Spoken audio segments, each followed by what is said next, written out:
Salam sejahtera, salam GBN, salam Malaysia, salam kuasa ketiga. Seperti biasa, jika audio jelas boleh tolong maklumkan kepada saya, share ramai-ramai dan juga sertai Telegram saya Regi JC Ritaudin. Dan jika ada gangguan siaran, jangan ke mana-mana, tunggu sehingga gangguan itu habis. Okay. So saya tunggu komen jika audio jelas ya. Maklumkan kepada saya. Sementara menunggu ni saya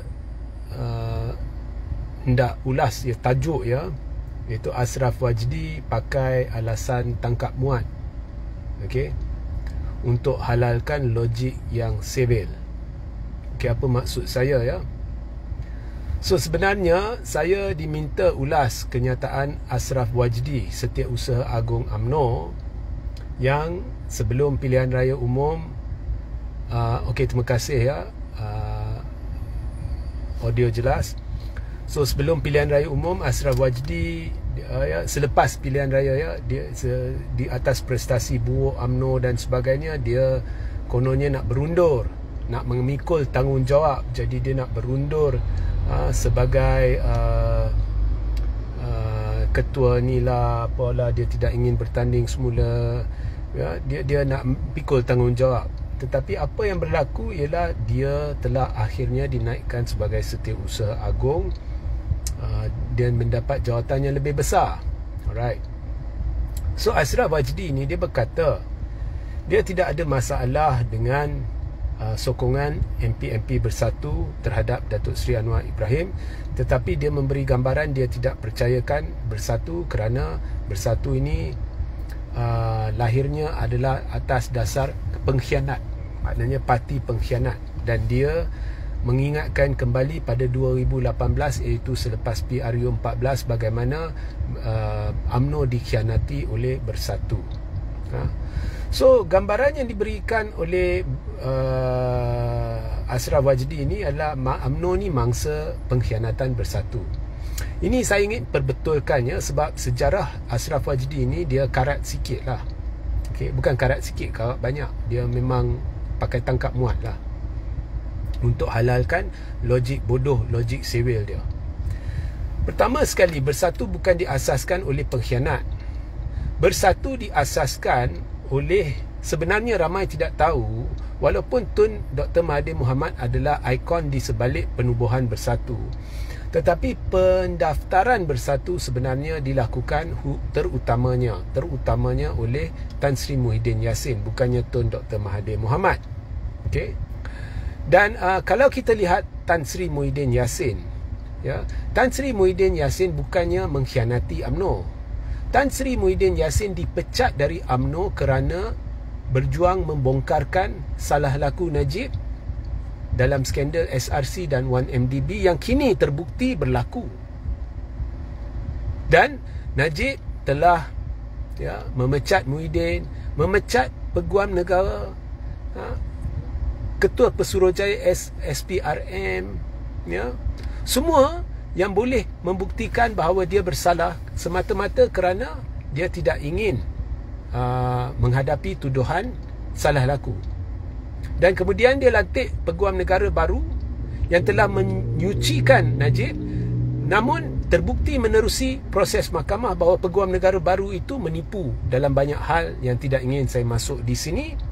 Dan sehingga kini Peguam Negara baru itu belum memohon maaf ataupun apa-apa berhubung dengan pendedahan, termasuk dalam mahkamah bahawa ada penipuan, ada ketidakselarian dalam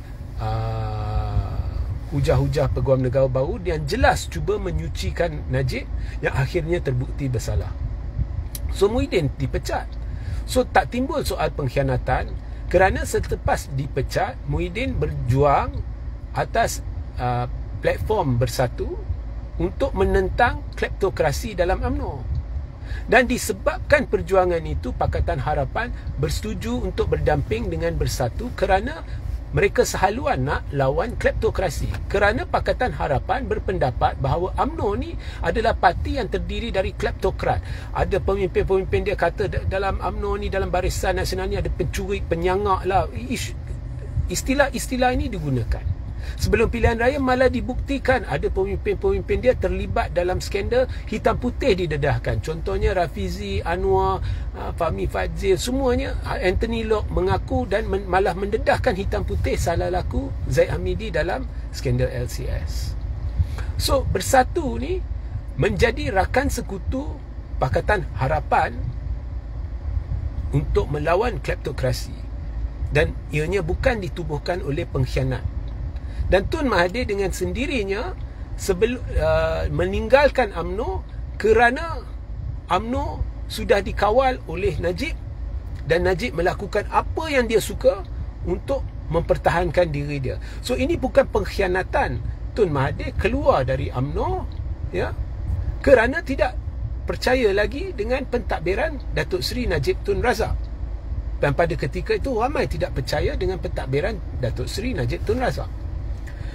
So apabila Bersatu telah menang pilihan raya bersama Pakatan Harapan, di bawah Pakatan Harapan, ada ramai pemimpin UMNO yang telah mengisytiharkan tidak lagi sokong UMNO disebabkan kepenglibatan gandengan, ya, actually Najib, dan khususnya Najib dengan Zaid, kerana tidak percaya lagi dengan kepimpinan UMNO.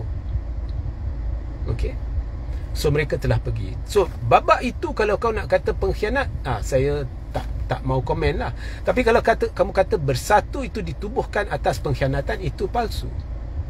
Begitu juga ada pihak yang cuba serang Ashraf Wajdi dan mengingatkan Ashraf Wajdi bahawa kalau nak kata Bersatu tu pengkhianat, PKR pun parti pengkhianat, ya.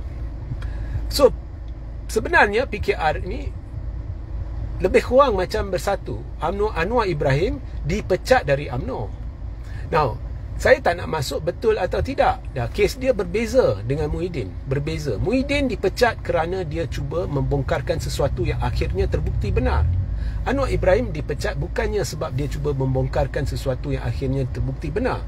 Dia dipecat kerana dia didakwa melakukan sesuatu yang tidak betul, yang akhirnya terbukti menerusi proses mahkamah. Okay? So dia dipecat. But anyway, ianya tidak melibatkan pengkhianatan apabila kita cerita penubuhan PKR. So penubuhan PKR bukan atas pengkhianatan, penubuhan Bersatu bukannya atas pengkhianatan. Penubuhan kedua-dua parti ini adalah kerana pemimpin utamanya yang terlibat dalam parti-parti ini telah ditendang keluar dari UMNO. So fakta Ashraf Wajdi ini tidak betul. Okay? Now, apa yang betul yang seharusnya Ashraf Wajdi sebut ialah parti-parti yang ada sekarang ni dalam pentadbiran kerajaan, ya, adalah parti yang satu ketika dulu UMNO kata adalah musuh mereka kerana khususnya DAP, yang tidak mungkin UMNO atau Melayu boleh memikirkan kerjasama dengan DAP kerana DAP ni anti Melayu, DAP ni yang ini, yang itu, Islamofobia, ya. Tetapi selepas berdamping dengan PH, apabila pemimpin-pemimpin DAP mengeluarkan kata-kata resis sepanjang 1 tahun ni dan bersempadankan anti-Islam, Islamofobia, pemimpin-pemimpin UMNO ada gangguannya. Macam ni lah, diganggu selalu, ya. So apabila dalam setahun ni pemimpin-pemimpin DAP mengeluarkan kata-kata yang bersifat anti-Melayu, anti-Islam, bersempadankan Islamofobia ni, pada masa itu pemimpin-pemimpin UMNO senyap. Ashraf Wajdi senyap. Bukankah itu mengkhianati perjuangan UMNO untuk memperjuangkan agama, bangsa dan negara? Jadi nak cerita pengkhianatan, cerita dulu pengkhianatan yang sedang dilakukan pemimpin-pemimpin UMNO lah ni kepada perjuangan parti, asal parti itu, iaitu perjuangan agama, bangsa dan negara. Itu pertama. Itu baru fakta yang betul. Fakta kedua yang Ashraf Wajdi patut bangkitkan ialah sekarang ni dalam kerajaan, sedar tak sedar, semuanya DNA UMNO, melainkan DAP. Semuanya DNA UMNO. PKR tu asalnya DNA siapa? DNA UMNO. Ya. PKR DNA UMNO. Dan yang paling menarik, amanah tu DNA siapa? Amanah tu DNA PAS. Jadi kalau dari satu sudut kita lihat kerajaan ni dari sudut DNA, ianya DNA DAP, PAS dan UMNO yang sedang mentadbir negara. Itu baru betul. Jangan, kalau nak cerita pengkhianat ni, diganggu lagi ya. Diganggu lagi. So kalau nak cerita babak pengkhianat ni, kena hati-hati. Sebab sekarang ni pentadbiran secara amnya DNA dia adalah DNA UMNO, UMNO dengan PKR, dan DNA PAS, iaitu amanah, semuanya daripada PAS. Itu baru betul.